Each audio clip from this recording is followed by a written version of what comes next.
Selamat datang di podcast Dikti Wilayah 7 Jawa Timur. Perkenalkan, saya Cindy Karisma Satrio dan rekan saya Ibu Maya Astuti. Pada hari ini kita akan membahas tema terkait implementasi MBKM. Dan pada hari ini kita telah tersedia bintang tamu yang istimewa, Profesor Dr. Insinyur Suprapto DA. Selamat jumpa. Selamat jumpa, Prof. Baik, kita mulai saja Bapak Ibu untuk yang pertama terkait implementasi arah kebijakan MBKM yang akan disampaikan oleh host kami yaitu Ibu Maya Astuti. Baik, terima kasih Bu Cindy. Selamat datang Prof pada podcast kali ini. Kita akan mendalami terkait arah kebijakan dan strategi terkait indikator kinerja utama perguruan tinggi dalam implementasi MBKM.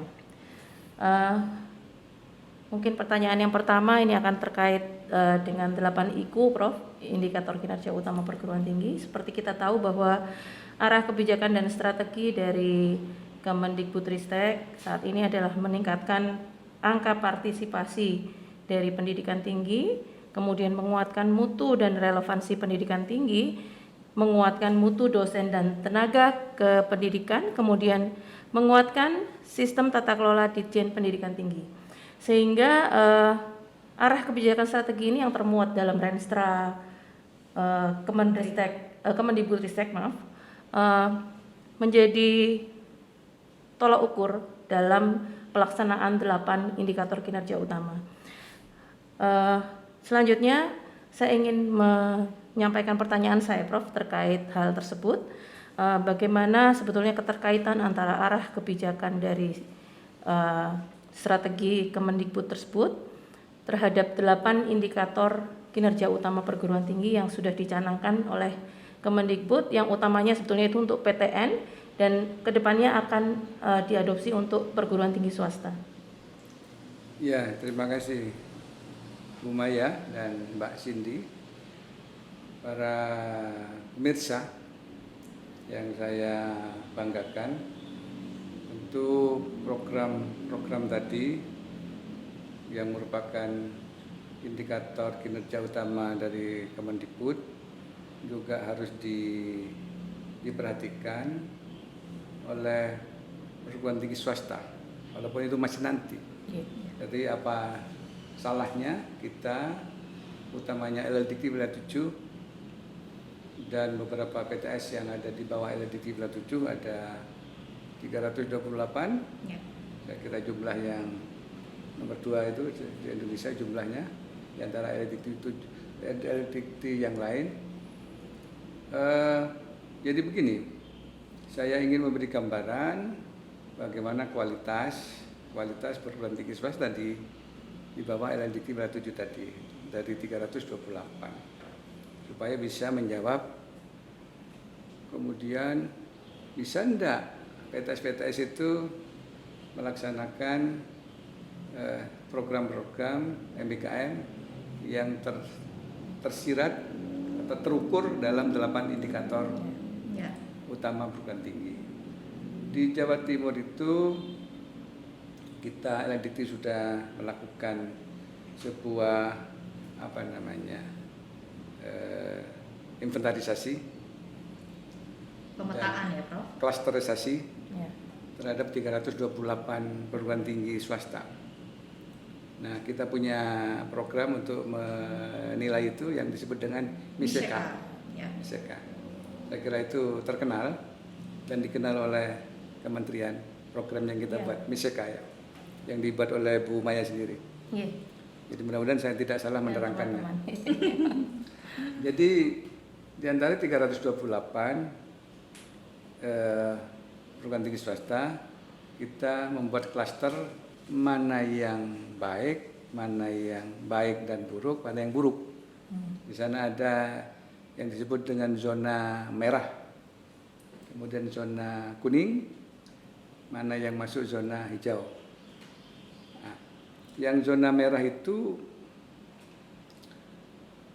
kalau dilihat dari pelaksanaan SPMI itu dokumennya tidak ada, kan begitu. Itu perlu saya informasikan kepada halayak perguruan tinggi swasta. Jadi ada PTS-PTS bahkan banyak yang dokumen SPMI-nya tidak punya atau kocar-kacir di mana-mana. Itu kalau saya lihat ada 163 PTS dari 328 masuk merah, zona merah. Dan tentu saja pelaksanaan EPP itu tidak Satu siklus. ya, tidak seperti aturan yang diberlakukan ya.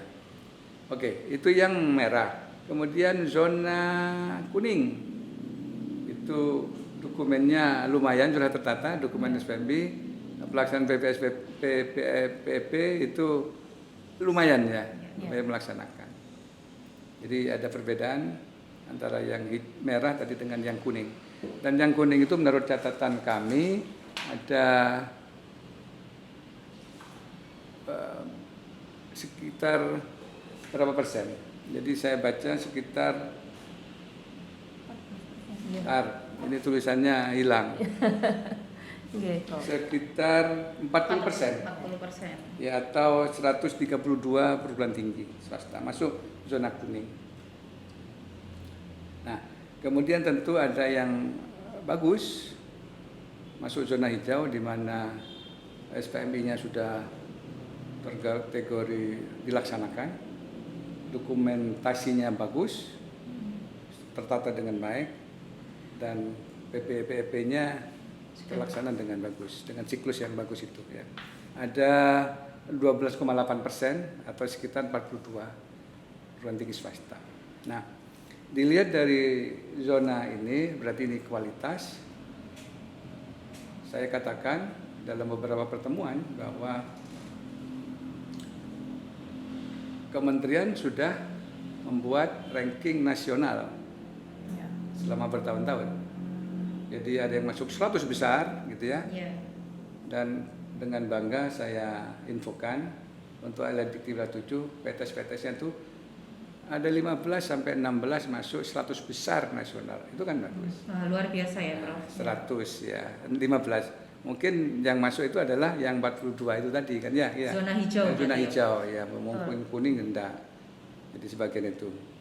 Dan ini adalah sebuah prestasi PTS-PTS di Jawa Timur. Saya sampaikan kepada halayak di kementerian bahwa kita punya 15 sampai 16 yang sudah masuk zona hijau dan masuk ke 100 besar ranking nasional.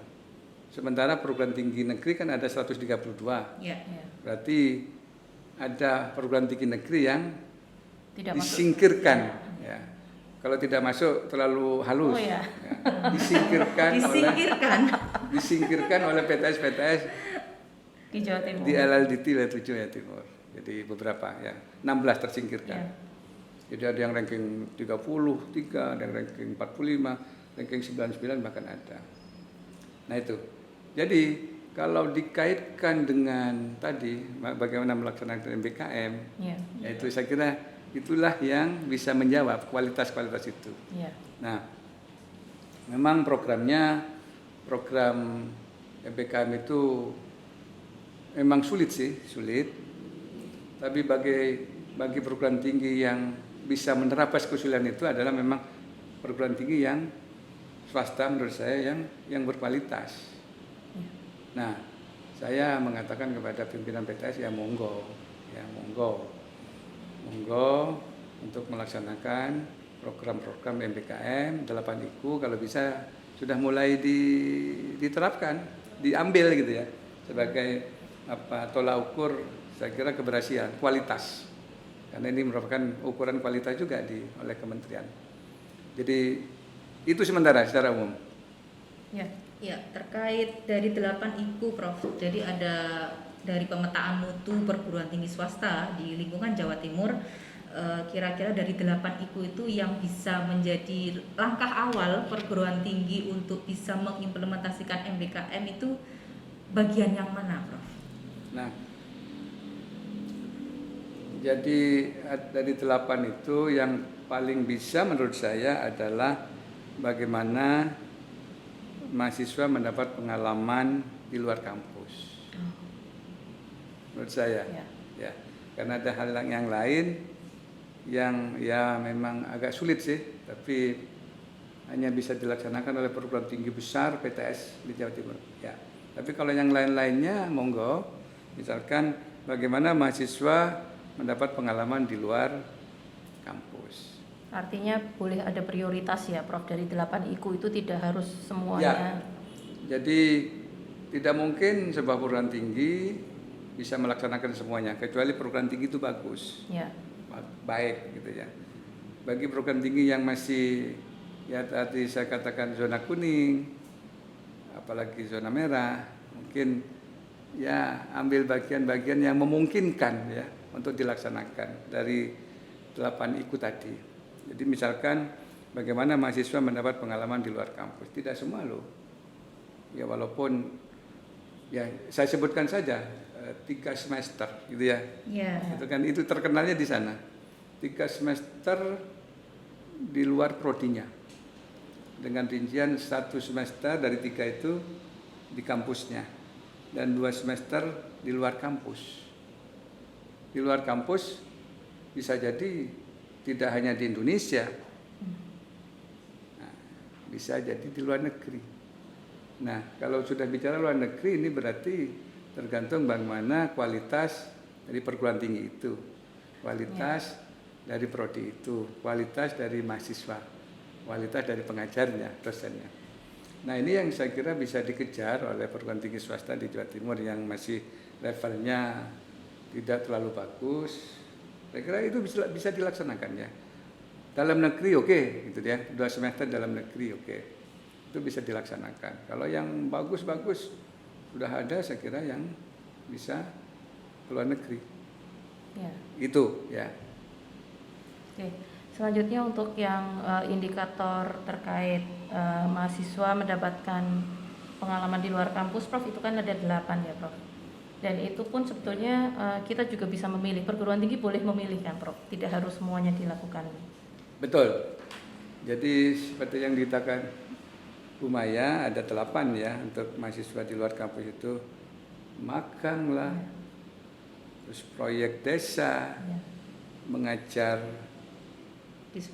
di sekolah, riset sudah biasa, kemudian ada wirausaha, kemudian pertukaran pelajar. Nah, ini ambil beberapa bagian yang memang dimungkinkan oleh para pimpinan perguruan tinggi. Silahkan saja. Jadi tidak perlu memaksakan diri untuk hal-hal yang tidak bisa dilakukan.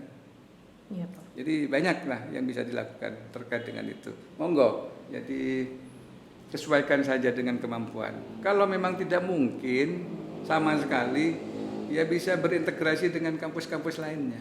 Ya. Untuk Kerjasama melakukan ya, Prof, ya, ya? kerjasama. Kolaborasi ya, Prof. Ya, berkolaborasi. Saya kira itu penting itu. Ya.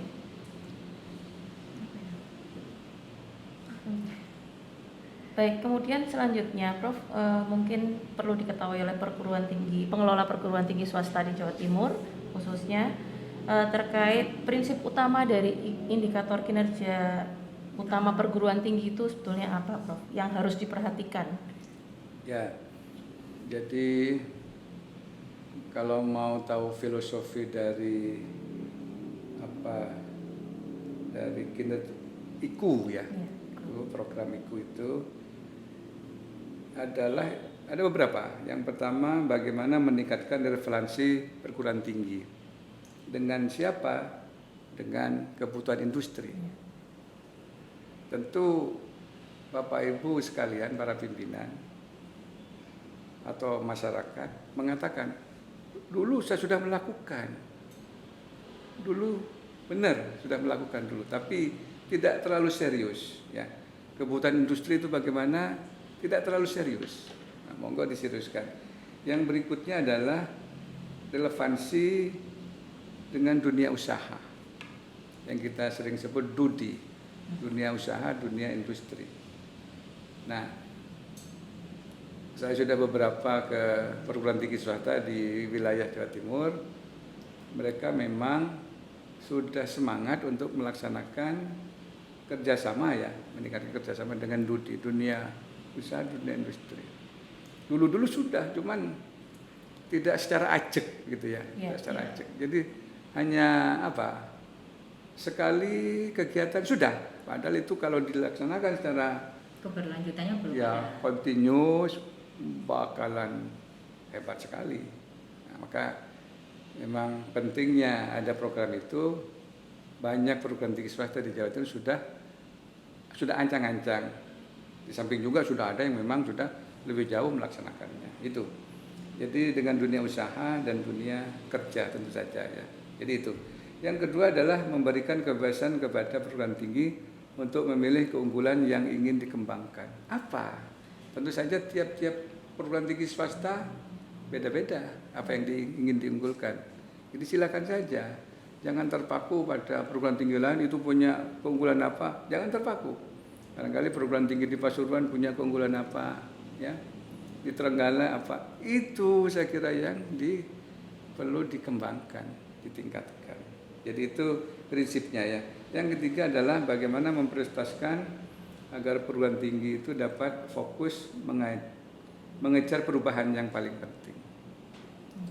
Jadi kembali kepada perguruan tingginya, perguruan tinggi yang tahu bagaimana mengejar perubahan yang paling penting di perguruan tinggi itu. Jadi jangan mencontoh perguruan tinggi lain yang belum tentu perguruan tinggi Bapak Ibu sekalian tidak perlu begitu. Jadi ini prinsipnya begitu. Jadi bagaimana kemampuan kita mengambil program-program MBKM itu dalam 8 IKU itu disesuaikan dengan kemampuan masing-masing. Tidak harus 8, tidak harus 7. Silakan saja. Mungkin di 1, 2, 3, 4, 8 di 2 itu ada 8 komponen kegiatan, ambil 2, 3 yang memang memungkinkan ya. Itu mungkin ya. Jadi perlu disadari bahwa jangan memaksakan diri. Tapi jangan melemahkan diri.